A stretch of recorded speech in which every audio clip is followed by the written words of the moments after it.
नमस्कार दोस्तों और मित्रों। मैं एक इम्पोर्टेंट सब्जेक्ट पर बात करने जा रहा हूँ। वीडियो थोड़ा लंबी हो सकती है, लेकिन अगर आपने देखा और समझा तो ये बात आपके दिल और दिमाग में जरूर बैठेगा। कोई भी दुनिया में, ये पूरी दुनिया की बात कर रहा हूँ, 208 देश है दुनिया में, और 208 देश में जितने भी बड़े लोग हैं, मैं 2-4 लोगों का नाम रख देता हूँ।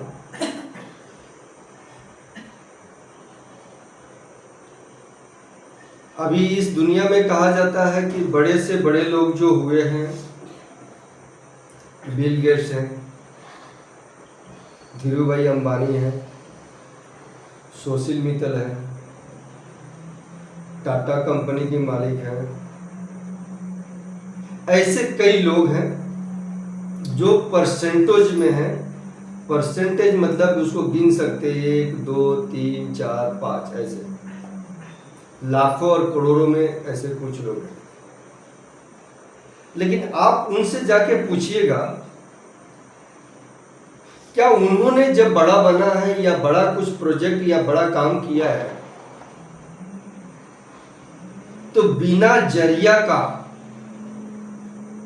कोई भी बड़ा ना बना है ना बन सकता। ये मेरी गारंटी है और मैं 100% गारंटी देता हूं, और मैं आपको साबित करके भी दूंगा कि बिना जरिया का कोई आदमी आज तक ना बड़ा बना है ना बन सकता है। और जरिया जो होता है ना, बहुत मामूली, बहुत बारीकी, ये शब्द भी बड़ी है जो मैं बोल रहा हूं, बहुत मामूली और बहुत छोटी, ये बहुत बड़ी बात है। दरअसल जरिया दिखता नहीं है, जरिया दिखता नहीं है।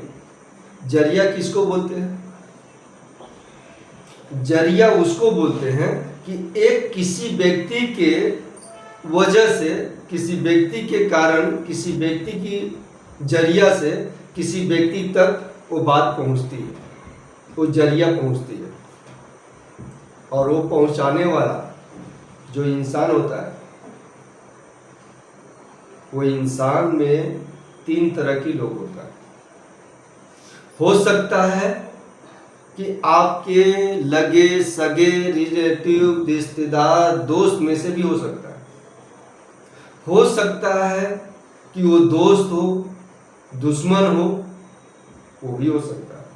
तीसरा हो सकता है वो भिखारी हो, गरीब हो, आवारा हो, वो भी हो सकता है। बट यहाँ पर बहुत बारीकी से और सावधानी से समझने की जरूरत है।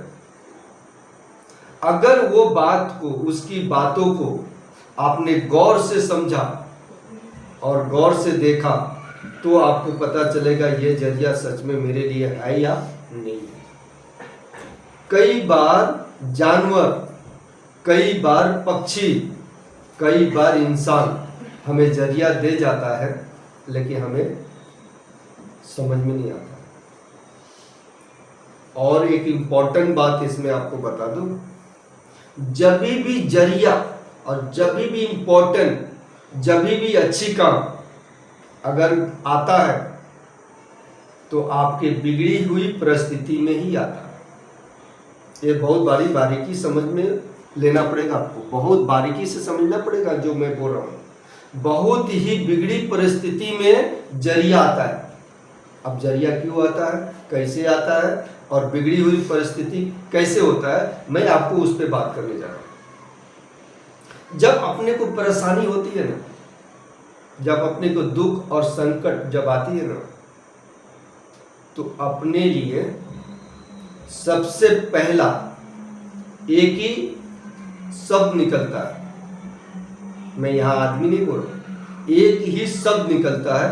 वो शब्द है, हे भगवान, इस संकट से मुझे निकाल दो, हे भगवान, इससे मुझे बरी कर दो, हे भगवान, इस प्रॉब्लम को सॉल्व कर दो। और ये सब सुनने वाला इस दुनिया में अगर है तो केवल एक भगवान है। और आप जब जब बोलते हो ना तो भगवान सुनता है, और सुनने के बाद जैसे उसके पास कोई व्यक्ति अवेलेबल होता है। अब वो अवेलेबल कौन सा हो सकता है?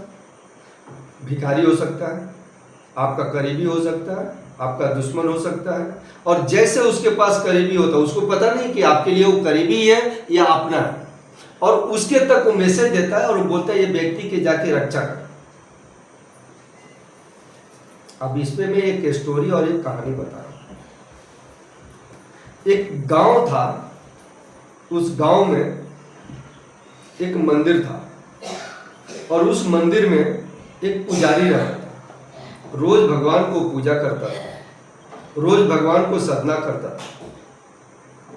अब एक दिन ऐसा हुआ कि एक सपना आता है एक व्यक्ति को, उस गांव में उस मंदिर के आसपास में रहने वाले व्यक्ति को एक सपना आता है, और वो सपने में दर्शाया जाता है, वो सुनता है सपना कि 2 दिन के बाद, 5 दिन के बाद बाढ़ आने वाली है, भयंकर बाढ़ आने वाली है, कोई बचने वाला नहीं है। इस गांव के आजू बाजू से सारे लोग खत्म हो जाएंगे, वो बाढ़ में दह जाएंगे, मर जाएंगे। सब जीव जानवर, पक्षी, जो भी पेड़ पौधे सब खत्म हो जाएंगे।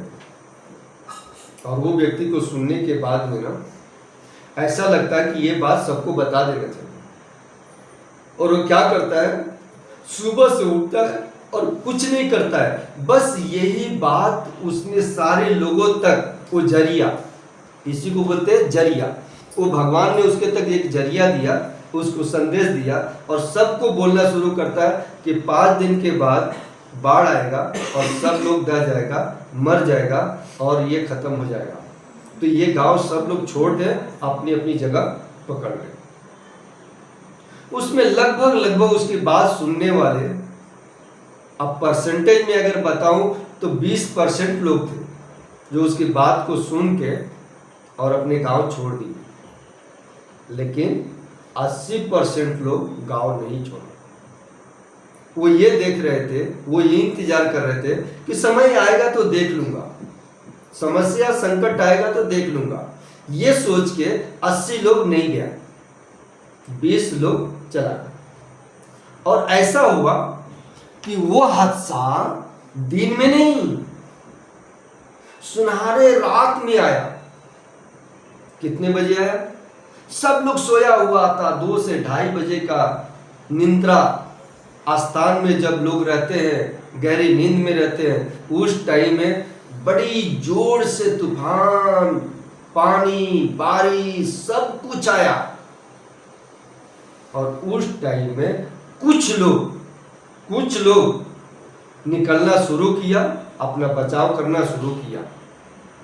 धीरे धीरे ऐसा हुआ, सुबह होते होते उस गांव से सारे लोग बाहर निकल पड़े, अपने बचाव करने लगे। लेकिन वो मंदिर जो मैंने पहले कहा था, उस गांव में एक मंदिर था, और उस मंदिर में एक पुजारी रहा करता था। वो मंदिर में जो पुजारी था, वो व्यक्ति को भी बताया था, लेकिन वो व्यक्ति इंतजार कर रहा था।